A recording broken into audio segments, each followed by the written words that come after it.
नमस्कार दोस्तों, आप सभी का स्वागत है फिर से आपके अपने YouTube channel UKPSC exam hub में। दोस्तों, इससे पहले मैंने हिस्ट्री की 8 वीडियोज चैनल पर अपलोड कर दी हैं। अगर आपने वो सारी वीडियोस नहीं देखी हैं तो आप चैनल के प्लेलिस्ट में जाके वो सारी वीडियोस वहाँ से देख सकते हैं।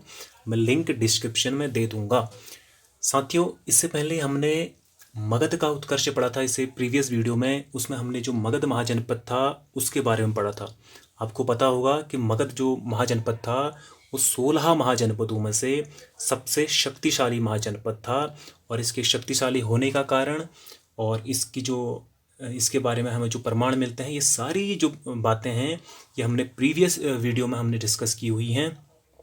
इसके हम ऐतिहासिक प्रमाण क्या मिलते हैं, कैसे पता चला कि जो मगध महाजनपद था वो उस समय इतना शक्तिशाली बन गया, ये सारी चीज़ें जो हैं ये मैंने प्रीवियस वीडियो में आपको बता रखी हैं। और आज हम डिस्कस करेंगे जो मगध महाजनपद पर टोटल 7 राजवंशों ने शासन किया था, उनके बारे में पढ़ेंगे।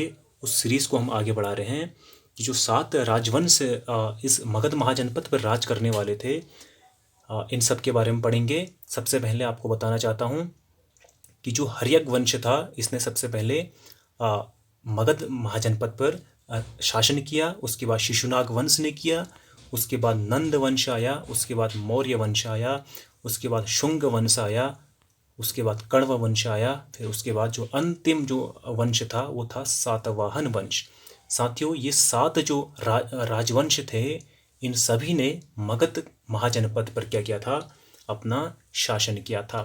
तो मगध का उत्कर्ष में हम इन सारे जो राजवंश हैं इनके बारे में हम यहाँ पर पढ़ेंगे। साथियों, कहानी बड़ी इंटरेस्टिंग है, आप बिल्कुल अंत तक बने रहिए क्योंकि कहानी की तरह मैं आपको पढ़ाने वाला हूँ। बहुत ही इंटरेस्टिंग है। हर्यक वंश, शिशुनाग वंश और नंद वंश आज की वीडियो में हम यहाँ पर कवर करेंगे। फिर अगली वीडियो में हम मौर्य वंश, जो शुंग वंश हैं, सारी चीज़ों को वहाँ पर कवर करेंगे। आज हम सिर्फ 3 वंशों को यहाँ पर कवर करेंगे। पहला है हर्यक वंश, दूसरा है शिशुनाग वंश, तीसरा है नंद वंश। सबसे पहले मैं आपको एक बताना चाहता हूँ, जो हर्यक वंश था ये 544 से 412 ईसा पूर्व तक यह वंश चला था, हर्यक वंश, मगध महाजनपद पर। फिर उसके बाद 412 से 394 ईसा पूर्व तक शिशुनाग वंश जो था वो मगध महाजनपद पर इन लोगों ने यहाँ पर शासन किया था। उसके बाद 394 से लेकर 362 ईसा पूर्व तक जो नंद वंश था, इन्होंने यहाँ पर क्या किया था, शासन किया था। तो आज हम पढ़ेंगे हर्यक वंश, शिशुनाग वंश और नंद वंश के बारे में। चलिए शुरू करते हैं। सबसे पहले हम देखते हैं साथियों हर्यक वंश के बारे में, जो 544 ईसा पूर्व से लेके 412 ईसा पूर्व तक ये वंश चला था मगध महाजनपद पर। ठीक है, मगध महाजनपद क्या था, 16 महाजनपदों में से सबसे शक्तिशाली महाजनपद ये था। ये आपको पता ही है, मैंने प्रीवियस वीडियो में आपको बता रखा है। ठीक, इसलिए हम मगध महाजनपद को यहाँ पर पढ़ते हैं। अब साथियों यहाँ पर ध्यान देना, ये तो एक वंश था, हर्यक वंश एक वंश था, लेकिन इस वंश के अंदर इन 4 जो शासक थे इन्होंने शासन किया। सबसे पहले बिंबिसार आया, उसके बाद अजातशत्रु आया, उसके बाद उदयन आया, उसके बाद नागदशक आया, और नागदशक के बाद ये वंश फिर खत्म हो गया। उसके बाद फिर अगले वंश जो है, अगला वंश जो था शिशुनाग वंश की क्या हुई, वहाँ पर स्थापना हुई। अब कैसे हुई इसको हम सब यहाँ पर देखते हैं, क्योंकि हर्यक वंश में आपको बहुत मजा आने वाला है। क्योंकि ये बिंबिसार का बेटा अजातशत्रु था, अजातशत्रु का बेटा उदयन था, उदयन का जो बेटा था वो नागदशक था। इन सभी ने अपने जो पिता थे उनको मारकर अपनी सत्ता पर क्या किया था, कब्जा किया था। इसलिए इस वंश को, हर्यक वंश को कहा जाता तुम्हारा पितृहंता वंश, इसको कहा जाता है हर्यक वंश को, क्योंकि इन सब ने अपने पिता को मारकर अपनी राजगद्दी पर ये सारे के सारे बैठे थे। ठीक है, आगे डिस्कस करते हैं। तो चलिए हर्यक वंश के बारे में सबसे पहले पढ़ते हैं, क्योंकि यह वंश जो था इसने सबसे पहले मगध महाजनपद पर शासन किया था, और इसने 544 से 412 ईसा पूर्व तक मगध महाजनपद पर शासन किया। और हर्यक वंश में जो पहला जो शासक था वो बिंबिसार था, उसके बाद बिंबिसार का बेटा अजातशत्रु, उसके बाद अजातशत्रु का बेटा उदयन, उसके बाद उदयन का बेटा नागदशक। ठीक है, क्योंकि बिंबिसार को ही क्या माना जाता है बच्चों, हर्यक वंश का संस्थापक माना जाता है, क्योंकि इसी ने ही हर्यक वंश की स्थापना की थी।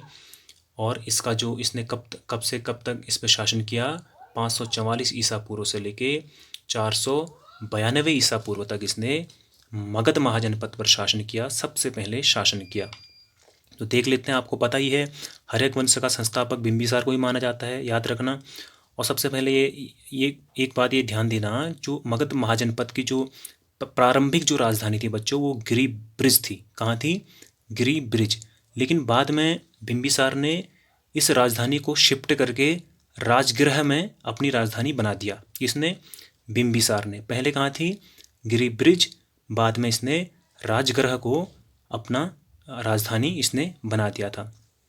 और मैंने आपको पिछली वीडियो में बताया था बच्चों, जो बिंबिसार था ये बड़ा अय्याश किस्म का, यानी कि अय्याश तो नहीं कह सकते, लेकिन ये कह सकते हैं कि ये अपने क्षेत्र को बढ़ाने के लिए क्या करता था, अलग अलग राजकुमारियों से मैत्रीपूर्ण संबंध बनाता था।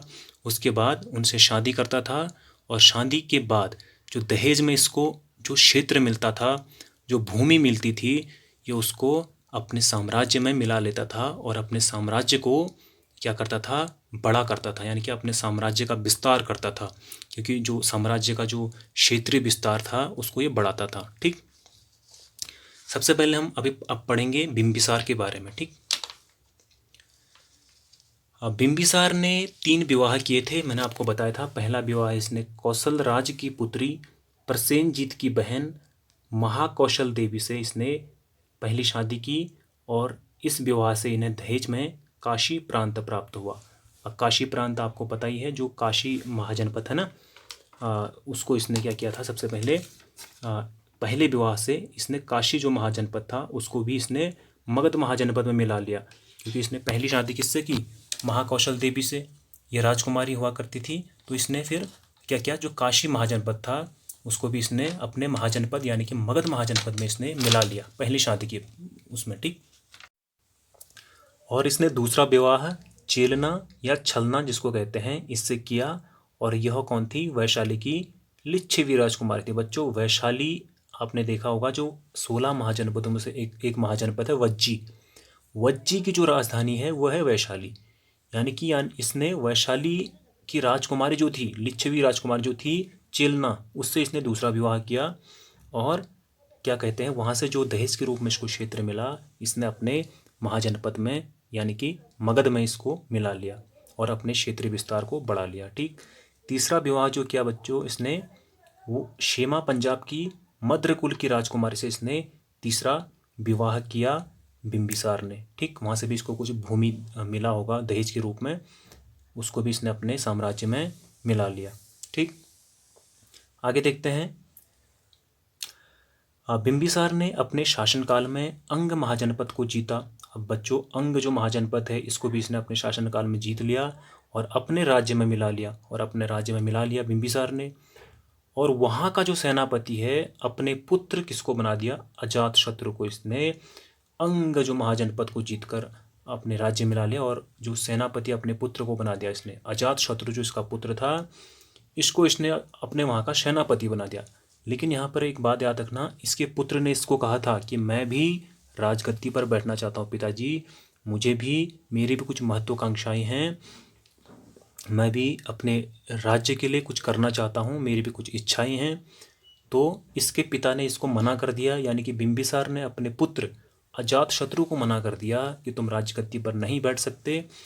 तो इसने क्या कर दिया, तो बाद में हम अभी आगे पढ़ेंगे, जो अजातशत्रु है इसने अपने पिता को यानी कि बिंबिसार को ही मार दिया। फिर उसके बाद अजातशत्रु गद्दी पर बैठा। जो दूसरा शासक है हर्यक वंश का, वो अजातशत्रु तो है, आपने अभी पढ़ाया था मैंने आपको। ठीक, फिर देखते हैं आगे कि इसके समय अवंती के राजा, जो अवंती के राजा थे प्रद्योत, वो क्या हो गए? पांडु रोग से ग्रसित हो गए, और पांडु रोग से ग्रसित हो गए। और उसे ठीक करने के लिए बिंबिसार ने अपना राज्य जो वैद्य था उसका, वैद्य यानी कि जो उपचार करने वाला था, उसका नाम था जीवक। साथियों, कई बार पूछा गया है जो जीवक था वो कौन था? ये कौन था? ये बिंबिसार का राज्य वैद्य था, यानी कि उसका जो उपचार करने वाले होते हैं ना, उस समय तो डॉक्टर कहाँ होते थे, उस समय वैद्य होते थे। ये क्या करता था, ये मतलब ये बिंबिसार का क्या था, राज्यवैद था। तो उस समय जो अवंती का राजा था प्रद्योत, उसको एक रोग हो गया, पांडु रोग उसको हो गया। तो इसने क्या किया, अपने राज्यवैद को उसके पास भेजा और अवंती भेजा। अवंती क्या है, एक महाजनपद है, 16 महाजनपदों में से एक। जैसे वज्जी एक महाजनपद है, अभी हमने पढ़ा था, है ना। वज्जी की जो राजधानी है वो वैशाली थी। उसी प्रकार जो अवंती है, यह भी एक महाजनपद है। तो वहाँ के जो महाजनपद जो था अवंती, तो वहाँ का राजा था प्रद्योत, और उसको पांडु रोग से ग्रसित हो गया। और इसने बिंबिसार ने, मगध महाजनपद का जो बिंबिसार था, इसने राज्यवैद को उसके इलाज के लिए भेजा और वह स्वस्थ हो गया। अब क्या हुआ, इससे भी क्या हुआ, उसके उस राजा से, प्रद्योत से क्या हुए, अच्छे संबंध स्थापित हो गए। यानी कि बिंबिसार ये चाहता था कि मैं सबसे दोस्ती करूं और सारे जो देश में या जो हमको मित्रता से जो भी हमको क्षेत्र मिले, मैं इससे अपने साम्राज्य को बढ़ाते चलूं और अपने साम्राज्य का विस्तार करूं और मैं सबसे शक्तिशाली बन जाऊं। ये बिंबिसार चाहता था। ठीक, आगे देखते हैं। अजात शत्रु जो इसका बेटा था बिंबिसार का, फिर क्या हुआ, मैंने अभी आपको बताया था कि बिंबिसार को अजातशत्रु ने मार दिया था, अपने पिता को, क्योंकि बिंबिसार ने अपने बेटे अजातशत्रु को, यानी कि इसको राजगद्दी पर बैठने से मना कर दिया और इसने अपने पिता को ही मार दिया और राजगद्दी पर बैठ गया। ठीक, फिर आगे देखते हैं कि 492 ईसा पूर्व में बिंबिसार की हत्या उसके पुत्र अजातशत्रु ने कर दी। मृत्यु के पश्चात अजातशत्रु ने अपना शासन प्रारंभ किया। इसे पितृहंता कहते हैं। वैसे तो पूरे हर्यक वंश को पितृहंता कहते हैं, क्योंकि इन सब ने अपने पिता को मारा। अजातशत्रु का अर्थ होता है शत्रु का नाश करने वाला, और इसे हर्यक वंश में कुड़िद भी कहा गया। कुड़िंद नहीं, कुड़िद। हर्यक वंश में कुड़िद किसको कहा गया है, अजातशत्रु को हर्यक वंश में कुड़िद कहा गया है। ठीक, अजातशत्रु के काल में ही पहली बौद्ध संगीति हुई थी। साथियों, ये बौद्ध संगीति मैंने आपको बौद्ध धर्म और जैन धर्म वहाँ पर पढ़ाई थी ना, बौद्ध धर्म में पढ़ाया था मैंने को। पहली जो बौद्ध संगीति हुई कहाँ हुई, ये सब वहाँ पर पढ़ाया, आप देख लेना। लेकिन उस समय अजातशत्रु का काल चल रहा था, उसी समय पहली जो बौद्ध संगीति हुई थी अजातशत्रु के शासन काल में ही हुई थी। ठीक, अगला देखते हैं। इसने क्या किया फिर बाद में, अजातशत्रु ने वैशाली पर आक्रमण कर मगध में विलय कर लिया। यानी कि इसने जो वज्जी की जो राजधानी थी वैशाली, वहाँ पर अजातशत्रु ने, फिर इसने भी वहाँ पर क्या कर दिया, आक्रमण कर दिया और अपने जो महाजनपद है, मगध महाजनपद, उसमें वैशाली को मिला लिया। और इस युद्ध में इसने 2 हथियारों का प्रयोग किया था। आपने देखा होगा ना, बाहुबली में जो पत्थर फेंकने के लिए एक देखा होगा, जो बड़े बड़े पत्थर फेंकते हैं, उस प्रकार का इसको हम कहते हैं महाशिला कंटक। इस वाले को महाशिला कंटक कहते हैं। और एक इसने हथियार इस्तेमाल किया था, उसका नाम था रथ मूसल। इसने मतलब वैशाली को जीतने के लिए 2 प्रकार के हथियारों का उपयोग किया था। पहला जो हथियार था वो था रथ मूसल, और जो दूसरा हथियार था वो था महाशिला कंटक, जो आपने बाहुबली मूवी में भी देखा होगा, ये पत्थर फेंकने वाला। ठीक, आगे देखते हैं। अब क्या हुआ, जो अजातशत्रु था, इसका जो पुत्र था उदयन, इसने अपने पिता अजातशत्रु से कहा कि मुझे भी राजगद्दी में बैठना है। सेम अपने जैसे अजातशत्रु ने अपने पिता बिंबिसार को कहा था, उसी प्रकार उदयन ने अपने पिता अजातशत्रु को कहा कि मुझे भी राजगद्दी पर बैठना है। लेकिन अजातशत्रु माना नहीं, और इसने क्या कर दिया, अपने पिता यानी कि अजातशत्रु की मृत्यु कर दिया, यानी कि अपने पिता को इसने मार दिया। ठीक, और इसे भी पितृहंता कहते हैं।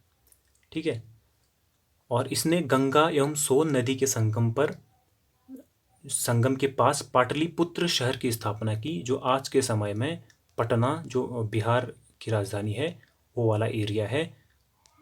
उसकी क्या की, इसने शहर की स्थापना की। पाटलिपुत्र शहर की स्थापना अगर किसने किया कर आता है तो आप बताना। वहाँ पे उदयन ने क्या की, जो पाटलिपुत्र शहर है उसकी स्थापना की। ठीक,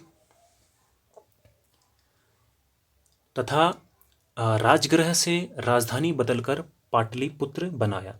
अब इसने क्या किया, पाटलिपुत्र तो इसने शहर की स्थापना की। और आपने देखा होगा पहले कि जो बिंबिसार ने जो राजधानी बनाई थी, कहाँ बनाई थी, राजगृह से कहाँ बना दी इसने, पाटलिपुत्र बना दी। लेकिन बिंबिसार ने कहाँ बनाई थी, गिरिब्रिज से राजगृह बनाई थी। और फिर अजातशत्रु उसके बाद आया, उसने तो कहीं कोई चेंज नहीं किया। उसके बाद जो उदयन आया, इसने राजगृह से जो राजधानी थी वो पाटलिपुत्र को बना दिया। ठीक, उसके बाद देखते हैं उदयन के बाद इसका पुत्र नागदशक, जो नागदशक है बच्चों, ये उदयन का पुत्र है। इसने क्या किया, उदयन ने क्या कहा अपने पुत्र को, मुझे मारना मत, क्योंकि मैंने अपने पिताजी को मारा है ये सत्ता पाने के चक्कर में, और मेरे पिता ने मेरे बूबू जी को मार दिया, मेरे दादाजी को मार दिया इस सत्ता के चक्कर में, तू मुझे मत मारना बेटा। और नागदशक इसको मारता नहीं है। साथियों यहाँ पर याद रखना, जो नागदशक है इसको मारता नहीं है। और ये जो नागदशक था बच्चों, ये अयोग्य शासक था। ये इसने तो अपने पुत्र को यहाँ बैठा दिया, इसने कहा मुझे मारना मत, मैं तेरे को जो राजगद्दी है वो यहाँ पर बैठा दूंगा, तो यहाँ का शासन करेगा। लेकिन जो ये नागदशक था वो बिल्कुल एक तरह से मूर्ख था, नालायक और अयोग्य था, कोई इसमें योग्यता थी नहीं शासन चलाने की। और इसकी हत्या किसने कर दी, इसी के सेनापति शिशुनाग ने इसकी हत्या कर दी। बच्चों ये याद रखना, शिशुनाग जो था, जो नागदशक का जो सेनापति था शिशुनाग, इसने ही अपने राजा की हत्या कर दी, नागदशक की। और यहीं पर क्या हुआ बच्चों, जो हर्यक वंश है वो खत्म हो जाता है। और जो शिशुनाग है ये अपने एक नए वंश की स्थापना कर देता है, जिसका नाम है शिशुनाग वंश। आपने सबसे पहले देखा होगा, सबसे पहले कौन आया, बिंबिसार आया। बिंबिसार के बाद अजातशत्रु उसका बेटा आया। अजातशत्रु ने पिता को मारा था बिंबिसार को, और उदयन ने अपने पिता अजातशत्रु को मारा था। लेकिन नागदशक ने अपने पिता उदयन को नहीं मारा और नागदशक को जो है गद्दी पर बैठा दिया।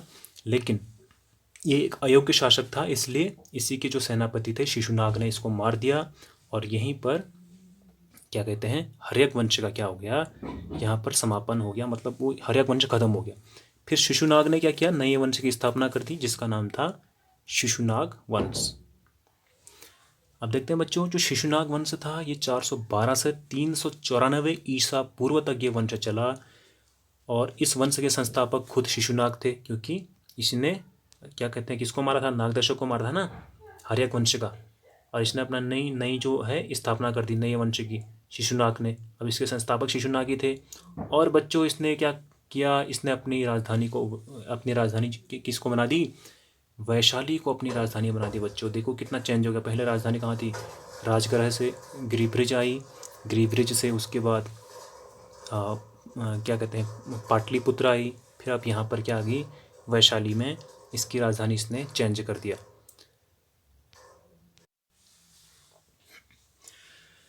आगे देखते हैं, शिशुनाग ने अपनी राजधानी वैशाली को बना दिया, ठीक है।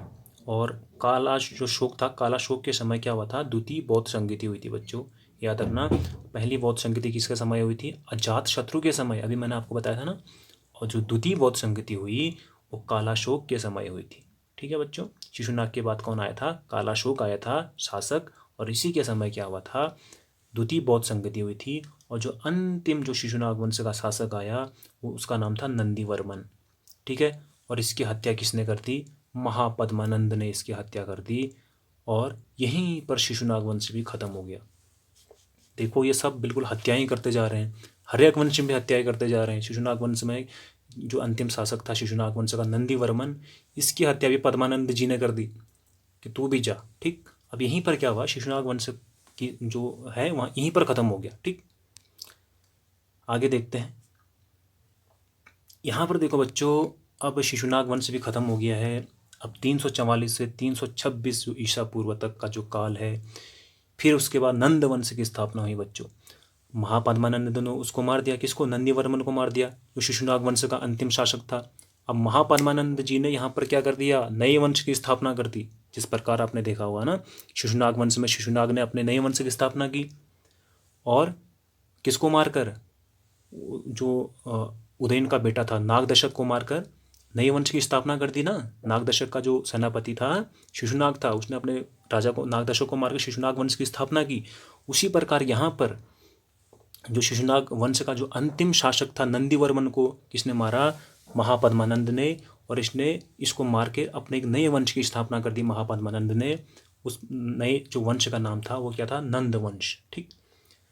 अब 344 से 326 ईसा पूर्व तक ये वंश भी चला। जो महापद्मानंद था एक तरह से यही इसका संस्थापक था, क्योंकि इसने नंद वंश की स्थापना की थी। अब देखते हैं, महापद्मानंद के 8 बेटे थे, जिनमें से एक का नाम था धनानंद। ये जो धनानंद था ये नंद वंश का अंतिम शासक था बच्चों। उसके बाद नंद वंश की भी क्या हो गई थी? समाप्ति हो गई थी। लेकिन पुराणों में माना गया है कि जो नंद वंश का जो शासक था वो शूद्र था। ठीक। लेकिन यहाँ पर जो नंद वंश का शासक है, जो पहले जो संस्थापक हैं, वो महापद्मानंद हैं।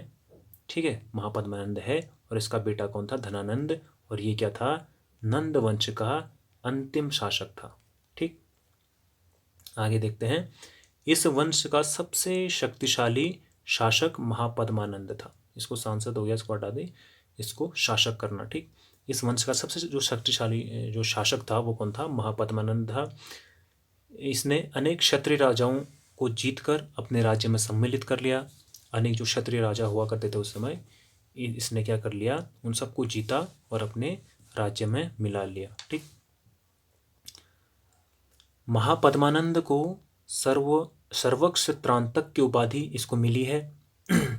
और कलिंग जीत की जो एकराट की उपाधि है इसको यहाँ पर मिली है। यहाँ पर थोड़ा मिस्टेक हो गई लिखने में पीडीएफ में, लेकिन इसका ये मतलब ये है कि महापद्मानंद को सर्वक्ष त्रांतक की उपाधि और एक जो कलिंग जीत की एकराट उपाधि है इसको महापद्मानंद ने यहाँ पर हासिल की थी, क्योंकि ये क्या था? मतलब सबसे शक्तिशाली राजा था अपने नंदवंश का। उस समय इसको मतलब बहुत ही शक्तिशाली राजा माना जाता था। कलिंग नरेश के खारवेल की हाथी गुम्फा अभिलेख के अनुसार एक अभिलेख मिला हमको। कलिंग नरेश के जो खारवेल की जो हाथी गुम्फा अभिलेख है, वहाँ पर महापद्मानंद ने कलिंग पर विजय प्राप्त की थी। और वहाँ पर ये अभिलेख में ये मिलता है हमको, उस अभिलेख में ये लिखा गया है जो महापद्मानंद है उसने कलिंग पर विजय प्राप्त की थी। ठीक। और इसने क्या किया था? महापद्मानंद ने जो सिंचाई हेतु कलिंग में नहर का निर्माण भी इसने करवाया था। जो कलिंग एक क्षेत्र है वहाँ पर इसने नहर का निर्माण भी कराया था। और ये हमको अभिलेख से भी हमको इसकी जानकारी मिल गई है। महापद्मानंद के 8 पुत्र थे, ये मैंने आपको बताया था। इसके 8 बेटे थे भाई साहब के। और धनानंद भी उसका पुत्र था, जो नंद वंश का क्या था? अंतिम शासक था बच्चों। ठीक। अब इसने अपने बाप को मारा नहीं, है ना, जैसे कि वहाँ हो रहा था हर्यक वंश में, ले धनाधन अपने बाप को मार रहे थे। ठीक। अब यहाँ पर इसने क्या किया? इसके जो महापद्मानंद है उसका 8 पुत्र में से एक पुत्र था धनानंद, और ये नंद वंश का क्या बना? अंतिम शासक बना बच्चों। अब बात कर लेते हैं धनानंद जी के ऊपर, क्योंकि जो धनानंद जी थे वो महापद्मानंद जी के 8 बेटों में से एक बेटे थे। क्योंकि महापद्मानंद के कितने बेटे थे?